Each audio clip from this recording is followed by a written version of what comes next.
I'm 3 days into my LG G2 30-day challenge, and already we've got the carrier version in the offices. I've switched my SIM card out, and today I'm telling you the differences between the unlocked version and the AT&T version. I'm Aaron Baker from PhoneDog.com. This is day 3 of the LG G2 30-day challenge, this time around with the AT&T version. Let's check it out.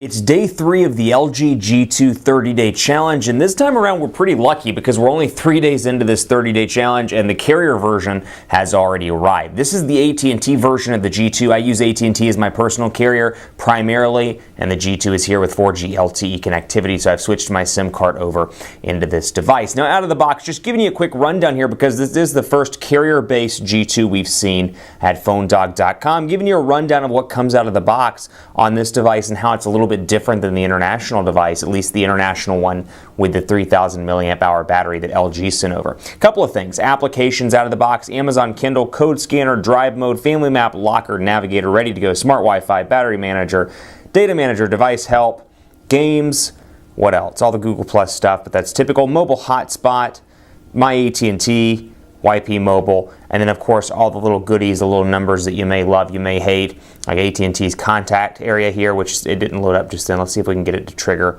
by going into settings and going down to, let's see if we can find it, going into settings and going into AT&T's contact option. I don't see it there, but then the AT&T contacts are right there out of the gate as well. You'll notice immediately 4G LTE connectivity. I'll let this focus in so you can take a look right up here in the top of the device, or at the top of the device rather. 4G LTE connectivity right there, and battery life continues, at least so far. I haven't used this for too long, but so far continues to be pretty decent, although it's draining pretty fast right now because I have this on full brightness for the video. AT&T logo here on the back. You'll notice a difference here as well. G2 written on the back as opposed to the unlocked version, which does not have the carrier logo and has LG at the bottom. So just showing you the difference in terms of overall look and feel. Very similar to the international version. Out of all the versions that the carriers are launching, probably one of the most similar to the international version. LG logo stays at the bottom, earpiece looks the same, the back buttons look the same, power button looks identical, volume rocker looks identical. Overall, the design is the same as the international version, and the micro SIM card slot is over here on the side, but packing 4G LTE finally.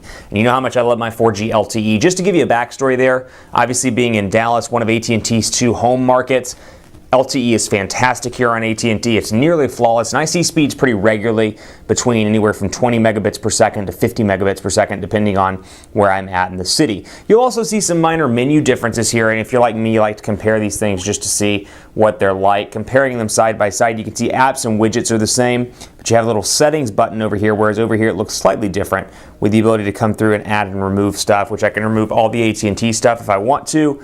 Yep, remove. Yep, remove, and it may just be kicking it back. Actually, remove, yes.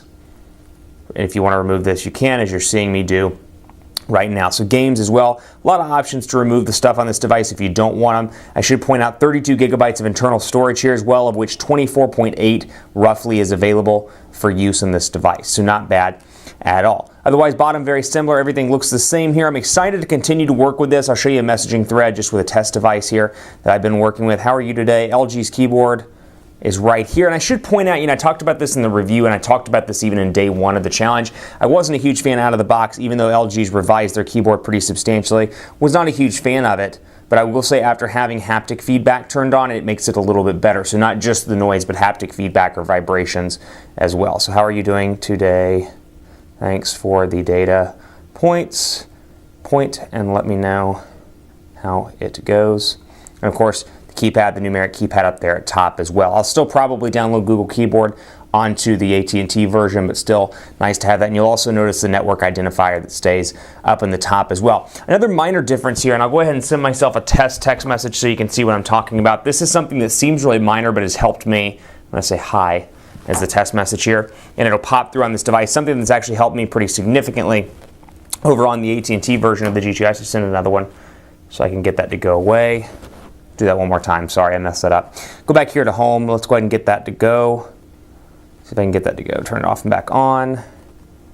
And there we go. It looks like, well, anyway, we'll pull it down so you can see what I'm talking about. The clear button here and the settings button have been switched on this device versus the unlocked device, making it incredibly easier, much easier, I should say. Settings button over here, as you can see. Much easier to click that. I am forever mistaking the settings button over on this for this button right here, which activates the sound. I do this probably 5 times a day, where I click the sound settings button instead of clicking this one, which goes directly into the settings. Minor thing, but really happy to see that they moved it around on this device. Obviously, the knock feature is still intact here, and the browsing continues to be good with the 5.2-inch 1080p HD display. Keep it locked on PhoneDog.com. So far, I will say I use this device for Spotify as well when I'm working out. I've been pretty pleased with both the external speakers on this device and the overall performance. I was working out last night, and I used LG's headphones that come in the box with the LG G2, at least in the international version. Haven't actually checked the AT&T box. I should do that when I stop the video, but use those while I was working out last night and was very pleased with the overall sound performance coming from this device. And stay tuned for an update the next day or so, but I've been exceptionally impressed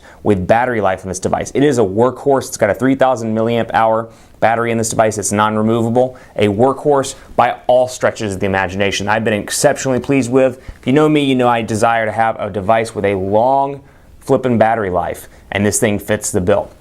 Keep it locked right here. We'll talk more about it in an upcoming video, not only with the unlocked device, but obviously with this one, now that it's packing 4G LTE connectivity. Let me know what you want to see on Twitter at PhoneDog_Aaron, Facebook.com/HiAaronBaker, and I'll see you in the next challenge update video.